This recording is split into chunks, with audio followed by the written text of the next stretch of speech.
What is going on, YouTube? Welcome back to yet another episode. Today what we'll be talking about is the new Goku Black announcement and why this may be the unit that we needed in this game. Stay tuned, let's get into the video.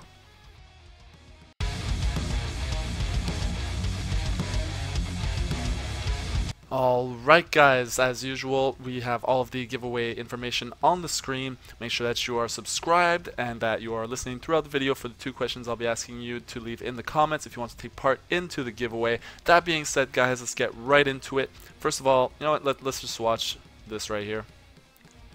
This is our preview for the new Goku Black, if you have not heard. Basically, he has his green card, his strike card, and obviously his blue card here. That being said, okay, I want to concentrate on the description that we have so far. So it says Goku Black is coming soon. His arts and ability effects change as he defeats opponents, making him stronger later in the battle. Now, what does this mean? I see huge potential here. So obviously, he's going to be kind of a late game kind of unit, which is fine. They've released a bunch of units that were more early game focused, I guess you could say. So this is completely fine. Now, the potential I kind of want to focus on is an opportunity for them to address a lot of the complaints, I guess, we've had about the game, mostly being that there's no PvE content. Now, what could they do as a business, right? Let's take a look at this as a company, as a business, right?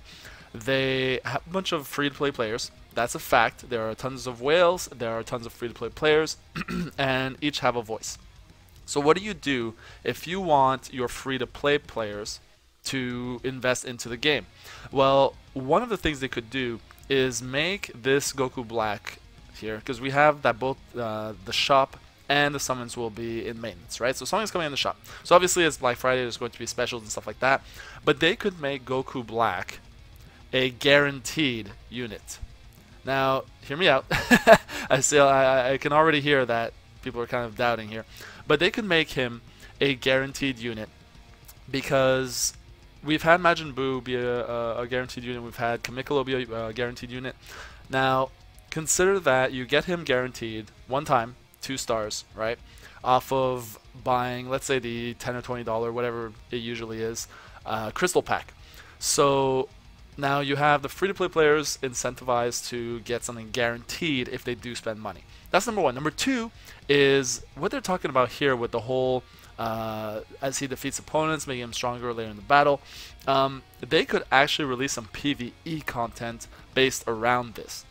So now what you do is you have free-to-play players that, you know, if they want to continue with the game the way it is, that's fine. If they want just a little bonus PvE content and a new unit, then they can put in 10 bucks or whatever and unlock that, right?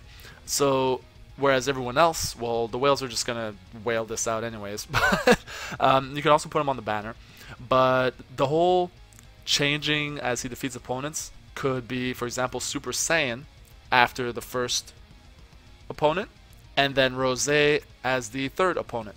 Now, personally, I think that they're going to save Rose for a separate sparking, but this is something that may be kind of in the back of their minds, right?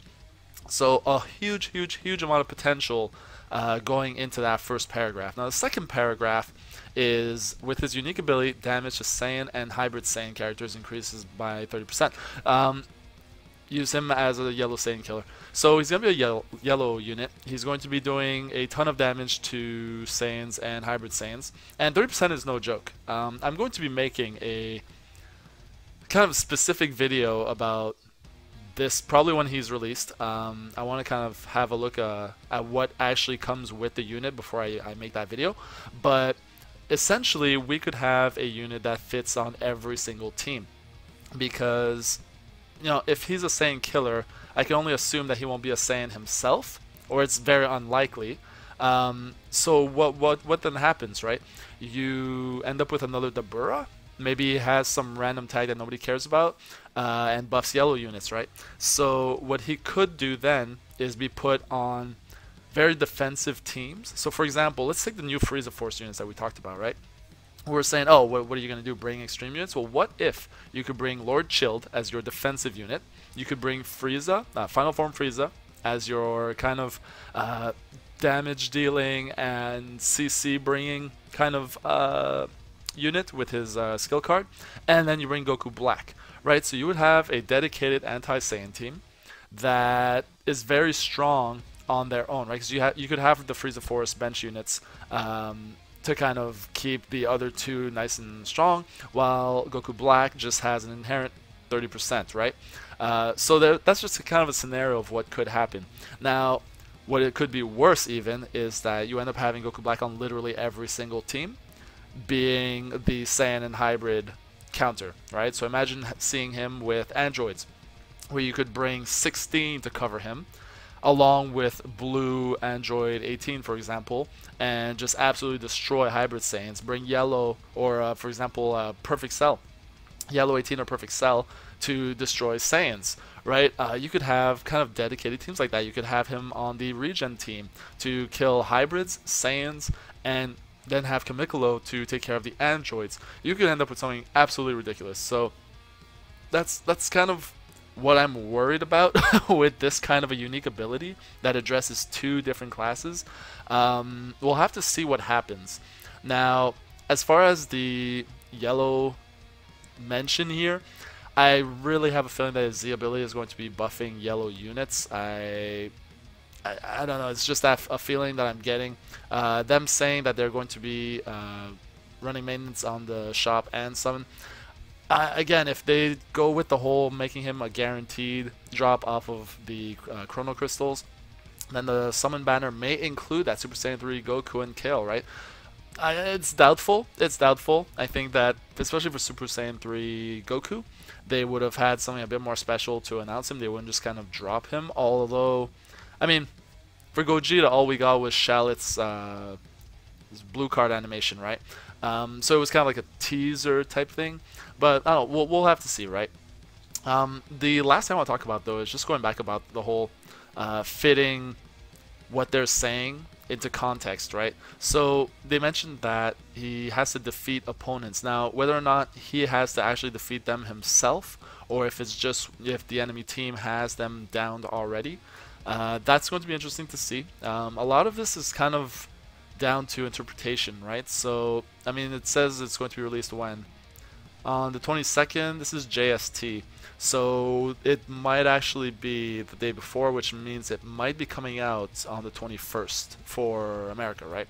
So we'll have to see what happens. I'm kind of terrible at time zones, so who knows here? But you guys can probably correct me down in the comments. But speaking of the comments, let's make our first question. If you're a free-to-play player or a whale or anywhere in between, which unit are you actually waiting for? Is this going to be your all-in unit, or is this going to be just kind of a unit that you pass over? What unit are you actually waiting for?